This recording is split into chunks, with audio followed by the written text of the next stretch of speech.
Eu quero gravar esse vídeo para falar da minha história com história em quadrinhos. Muita gente pergunta isso nas redes sociais também. Eu gosto de trazer perguntas que as pessoas fazem nas redes sociais para cá, porque, enfim, o canal é um lugar onde eu gosto de falar de quadrinhos sem amarras, sem limites, né? Sem me limitar a uma foto ou a um vídeo de 15 segundos no Instagram, no Stories e tal. E aqui eu posso explicar melhor as coisas e falar melhor a respeito de uma série de coisas, etc, etc. Mas, enfim, eu quero falar da minha história com história em quadrinhos, como eu falei. E no meio disso tudo tem uma polêmica, e eu vou contar aqui também, eu vou explicar o que aconteceu nessa questão polêmica. Mas antes disso, vamos começar do começo. Bom, essa é uma história, minha história como leitor de quadrinhos, é uma história que talvez não seja tão interessante no início quanto as pessoas esperam. Como a maioria dos brasileiros, talvez, que gostam de quadrinhos e leem quadrinhos, na infância eu comecei a ler, né? Comecei a conhecer quadrinhos com Turma da Mônica, basicamente. E quadrinhos Disney também eram muito populares na minha época, ainda são, né? Ali final dos anos 80, início dos anos 90. Quadrinhos Disney também vendia muito bem, eram populares e Turma da Mônica, principalmente, sempre foi, ainda é, né, tem uma força imensa. E eu aprendi, né, comecei a desenvolver meu vocabulário, minha leitura, assim, além dos livros da escola, que a escola passava pra gente ler, etc. Foi com Turma da Mônica nos quadrinhos principalmente e um pouquinho de Disney ali. Mas, né, hoje em dia os meus favoritos são quadrinhos de super-herói, apesar de eu continuar lendo Turma da Mônica, em especial, aqui atrás tem alguns volumes, inclusive, de Turma da Mônica jovem, e alguma coisa de Disney, de vez em quando eu ainda leio, mas é mais raro, né? Eu leio muito, principalmente, quadrinhos de super-herói, além de mangás. E essa minha paixão por quadrinhos de super-herói, ela começou um pouco estranha, ela começou de um modo engraçado. Em 1989, saiu o filme Batman, do diretor Tim Burton, estrelado pelo Michael Keaton, né?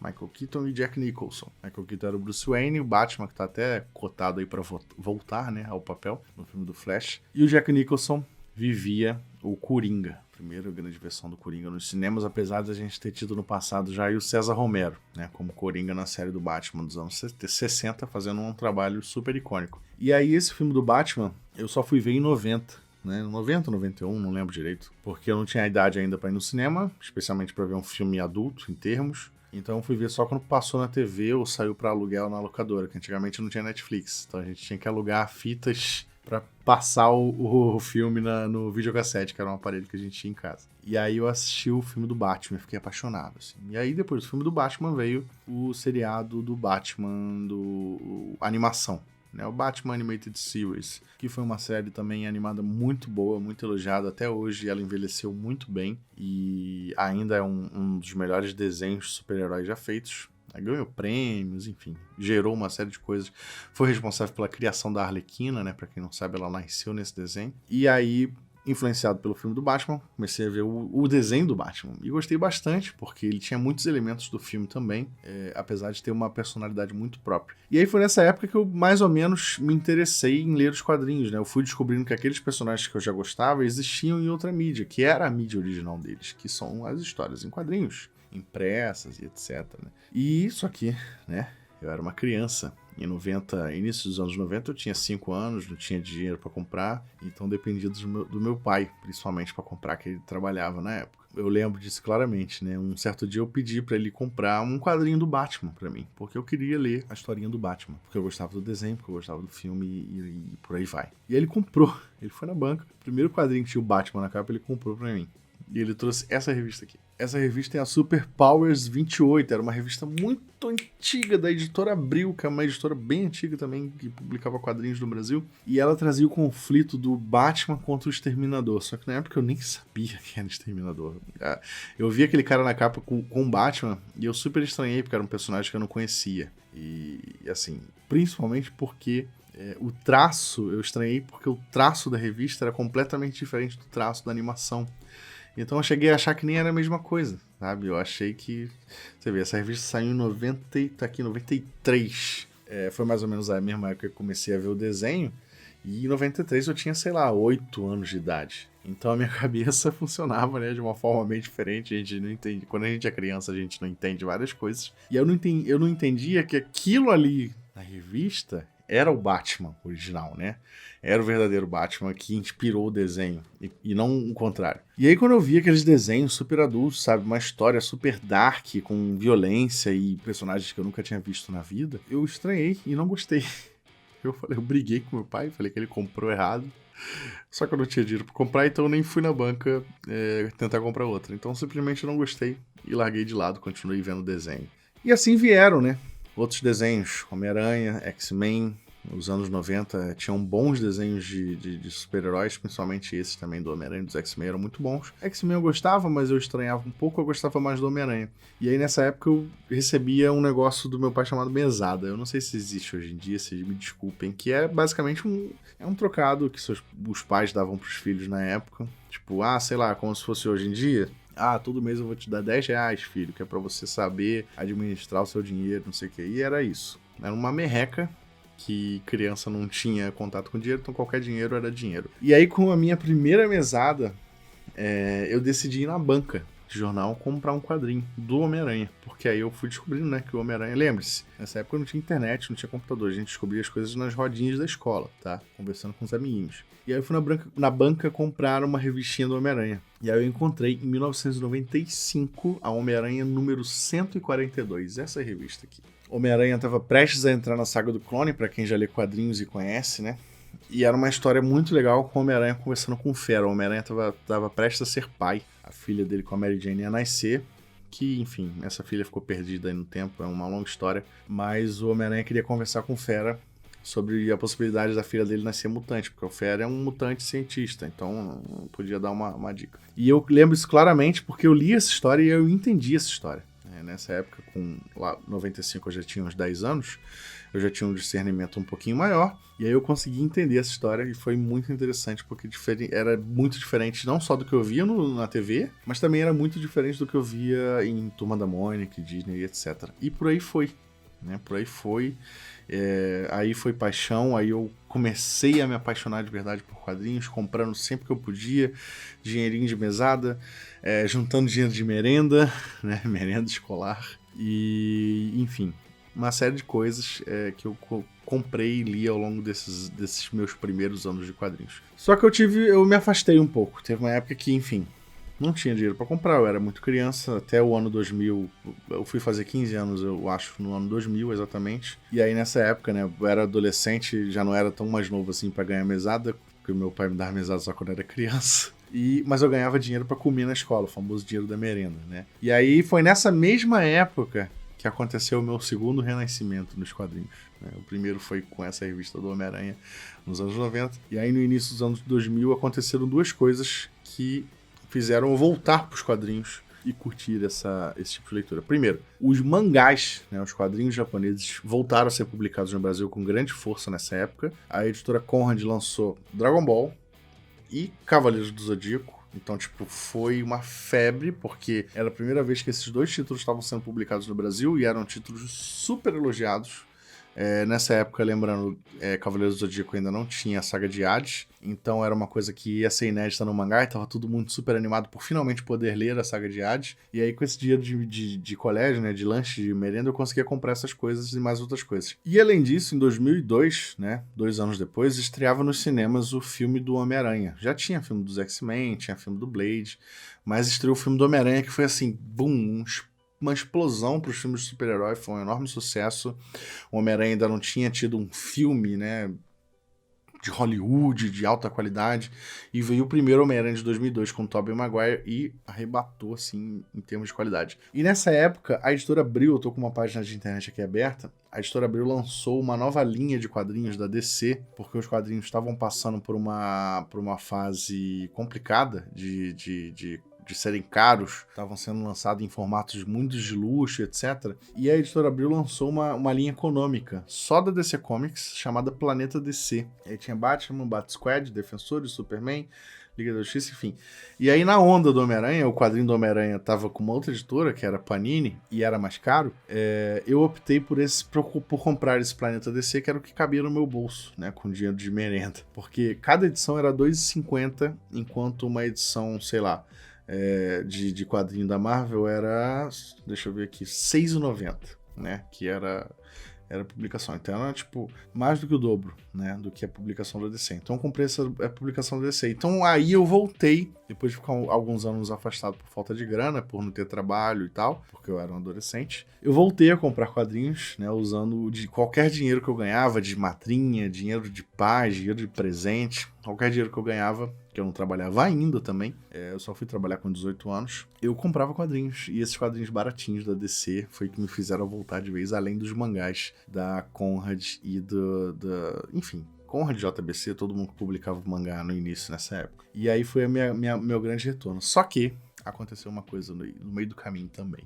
Vamos lá, agora a história fica tensa, eu vou pedir desculpas pra vocês desde já, mas é uma fase passada da minha vida, já foi, não volta mais, tá? E eu quero falar o seguinte. Minha família, ela sempre foi muito religiosa, né? Muito religiosa. Eu fui criado em igreja, enfim, desde que eu nasci praticamente, meus pais, minha mãe principalmente era da igreja, e isso fez eu crescer numa casa conservadora demais. E assim, com o tempo, conforme a gente vai envelhecendo, é comum que os pais achem que gibi é coisa de criança e tal. Quando a gente vai envelhecendo, a gente não pode mais gastar dinheiro com essas bobagens. E isso foi sempre um pensamento presente, né? Quando eu morava com meus pais, eles não gostavam que eu continuasse gastando dinheiro com gibi. E aí teve uma época que a bronca chegou nas questões religiosas, né? Porque tinha gibis que eram estranhos aí aos olhos religiosos. Tinha o Spawn, né? Que era um personagem que mexia com questões religiosas. E conforme essa pressão foi sendo feita, né?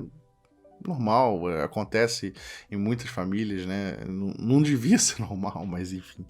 É uma coisa que acontece porque, enfim, a gente tem um país que ainda é muito conservador hoje em dia, imagine há alguns anos. E aí, com essa pressão, eu acabei passando a frequentar mais igreja na época e me tornando, assim, uma pessoa também muito conservadora, muito fanática religiosa, ao ponto de ser convencido por igreja, por membros da igreja e pela minha família, que eu deveria me livrar de tudo aquilo, né? Que supostamente eram coisas que não me ligavam com a minha religiosidade e tal. E isso incluía as minhas histórias em quadrinhos, né? Eu tinha uma coleção na época que não se compara a essa coleção que tá aqui, tá? Era uma coleção bem menor, cabia num pedacinho de, como é que se fala, de armário.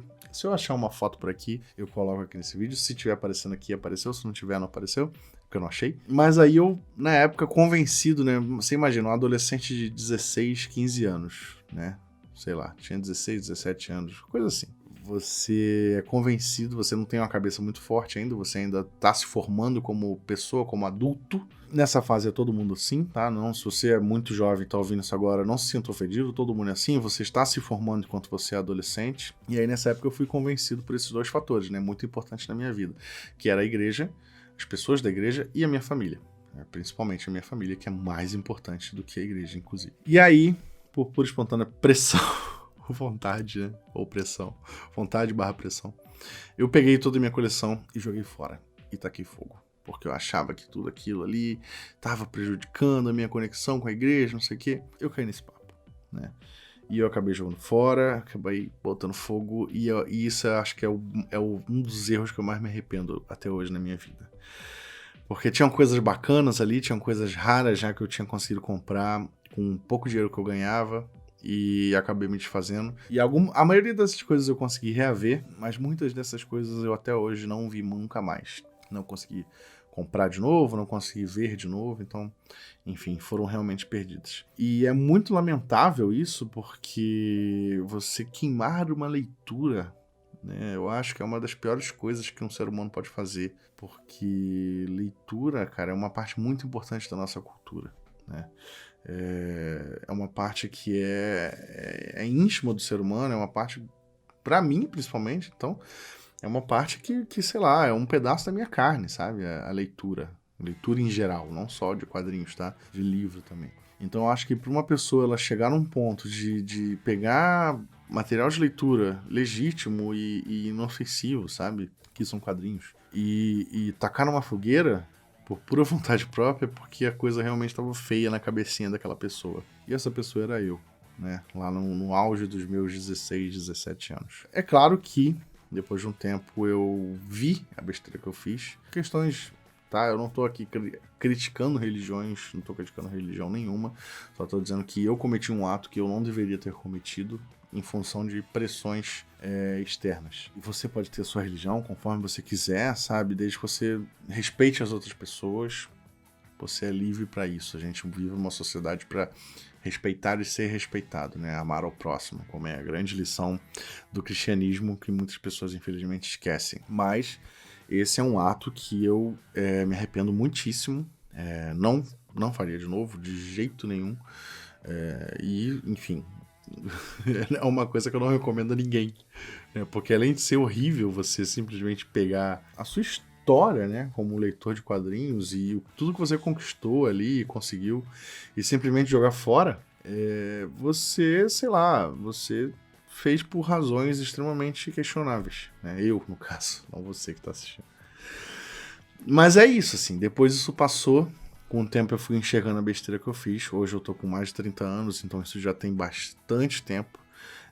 Depois disso, né, com 18 anos lá, 19 anos, eu comecei a trabalhar e aí, enfim, fui conseguindo outros trabalhos e conforme eu ganhava mais, eu voltei a comprar quadrinhos de fato. Eu voltei a ler na época que estava saindo também no Brasil, começando a ser relançada a linha Ultimate da Marvel, se eu não me engano, então essa é uma linha muito especial pra mim, porque nessa época eu também estava na faculdade, então eu acompanhei o Peter Parker jovem, na faculdade também, escola e faculdade, então foi uma época muito especial pra mim ter acompanhado essas histórias do universo Ultimate da Marvel, e aí a partir daí é só história de leitor, né, comprando cada vez mais, conhecendo pessoas, lendo cada vez mais, principalmente, né, mais importante do que comprar é você ler, né, e é claro que você tem que comprar também, porque a indústria se sustenta com vendas, mas é importante você ler, acima de tudo. E, enfim, e aí é só história que tá aí até hoje, a coleção imensa que vocês estão vendo aqui de leituras até hoje. Continuo comprando, continuo lendo, muita coisa eu já me desfiz, mas hoje em dia, obviamente, eu não jogo fora e nem queimo, né? Quando eu quero me desfazer de um gibi hoje,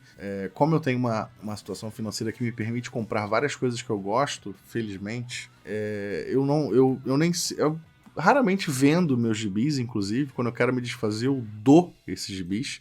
Tem amigos meus que já receberam várias doações, né? Eu já doei para projetos sociais, já doei para uma amiga minha que é professora e usou esses quadrinhos na aula.